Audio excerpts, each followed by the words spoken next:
that's good. Hope you don't mind that. I don't mind. Yeah. Yeah. I'm still standing here. I'm not here. Yeah. I thought you were going to go on the news before, and I thought, did I come at an inappropriate time?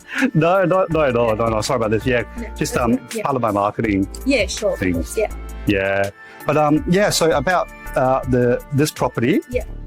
So have you had a chance to I've run had a through chance some of the to numbers and look at it? Mm. It's a good opportunity. Mm-hmm. I don't know if we can take it as something. Just the finance part.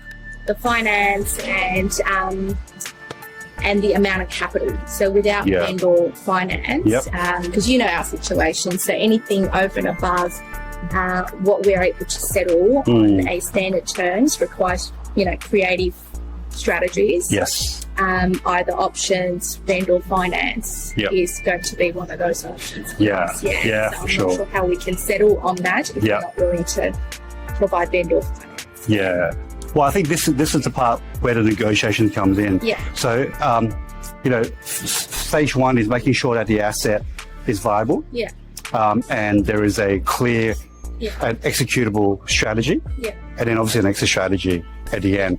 Yeah. So I think based on our analysis so far, it looks like it's a good option. It's a very good option. Yeah. The numbers hit where we need it to be. Yes. Which is really good. Yeah, which is really good. Only, there's a couple of issues that I'll let you know. Yeah, okay. So firstly, other than the finance, which you already know, and the capital required, that's the first obstacle. Yep.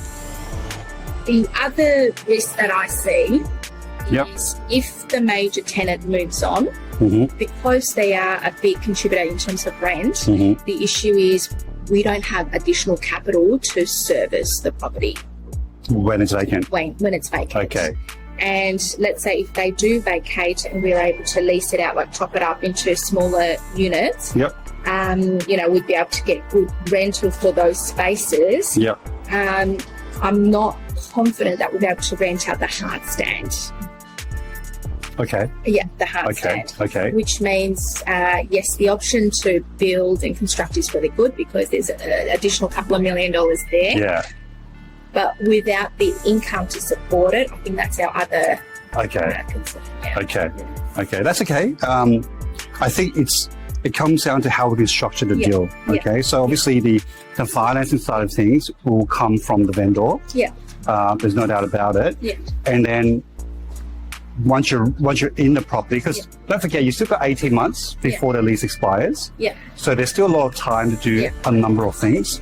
Let's say should they move out? Yeah. Okay, assume they do move out. I think let's plan for the worst case scenario. They move out.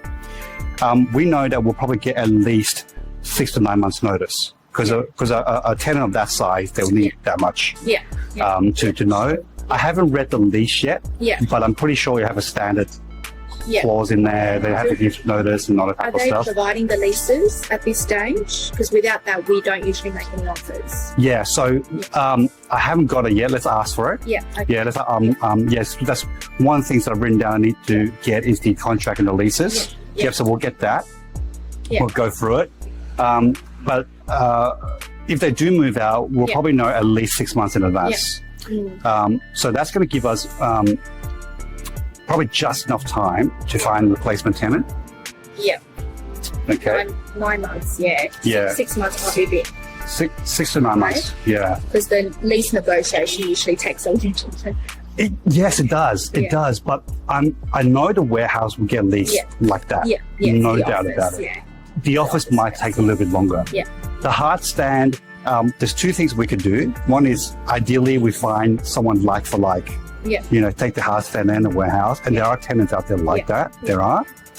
The second strategy is with the hard stand, we run a pre-lease campaign.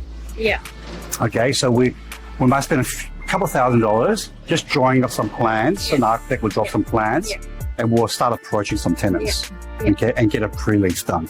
So once we secure a tenant for a pre-lease, they'll sign an agreement for lease. And we could actually show that to the bank and obtain construction finance based on an AFL. And how we would potentially structure it, is that we seek a lender that's going to lend us based on the gross realization. Yeah. So let's say just that component is worth $3 million, let's just say, at the end of it, and it costs you $1.5 to build. Yeah. Then we can borrow against that $3 million, 70% against that $3 million. Yeah. Yeah. And so you won't have that cash capital issue. Yeah. If we can run that, so that's another avenue. Yeah.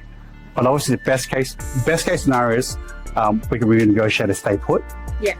Assuming they move out, the second scenario will be release it out individually, including the hard stand. And then the last one will be release it all out and then we construct above the hard stand. Yes, I really like this deal. If we had $4 million, we would definitely be jumping on it. The issue is for me to bring additional investors. It's a big decision for our current investors, which we have already set up everything. Okay. So that's the only sort of issue that I have there at the moment. Okay. And because of the restrictions in funding, I mean, at the moment we don't know whether they're going to agree on lender finance. If they did, that could be a potential viable option. Yeah. But I need a big buffer on our cash account to cover for any, rental vacancies. Yeah, understand. Because otherwise we're going to run into a lot of problems. Yeah, I understand. Yeah, I understand. Well, I think let's take it a step at a time. Yeah. We'll have a good look at it today. Yeah. I don't think there's going to be any structural problem. I can't see that happening, but let's have a good look at it, get a feel for the property and what the leasability of the office space is. I think that's very, very important. Yeah, sure. We'll then put together a feasibility based on them vacating. Yeah.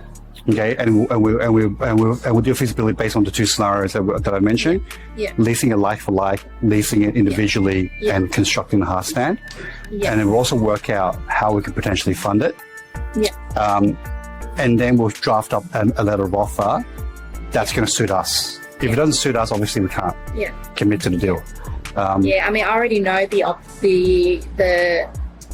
offer, what the conditions need to be. Okay. And it's not good. Okay, well, what's it going to be? Yeah, it needs to be, I think it's a minimum of 45% vendor finance, because based on our broker discussion, the income is lower.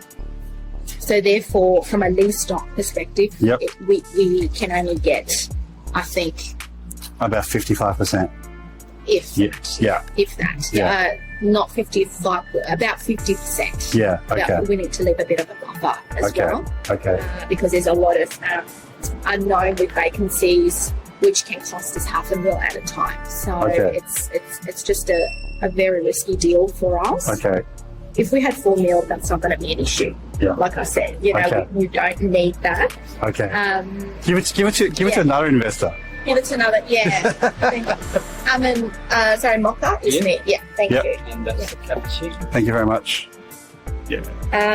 Give it to another investor because it's time sensitive. Yeah. It is a pretty big deal. So, That's okay. We'll work through it one by one. So vendor finance is one. Was there another term and condition? It will be subject to finance because it's such a big deal. I'm not confident that the banks will come back and look at the whale, etc. Yep. And the issue with the larger banks or sectors here is they'll only provide financing based on the lease term. Mm-hmm. So by 18 months, we would need to refinance. That's a big risk for us because we may not get funding. Mm-hmm. I'm just looking at things that can go wrong to protect our investors in that aspect. I'm a little bit more bullish. Yeah. So what I mean by that is sometimes properties are worth more when vacant. Yeah. Yeah. So I think this is a classic example because the sitting tenant is paying. I agree with that. Yeah. Lease stock doesn't work that way. I understand. So what I'm trying to say is, let's say we assume we've got the finance to purchase the property. Sure. Yep. When it's 18 months down the track, when we need to refinance a property, we can come up with some sort of creative loan where we may not have to rely on not relying on lease. On lease stock. If you have that creative loan structure, let me know because I'd love to know how you would structure it to make it work. Yeah. We just have to bend the rules a lot. Yeah. Yeah, we just have to bend a lot of rules. Yeah. Yeah.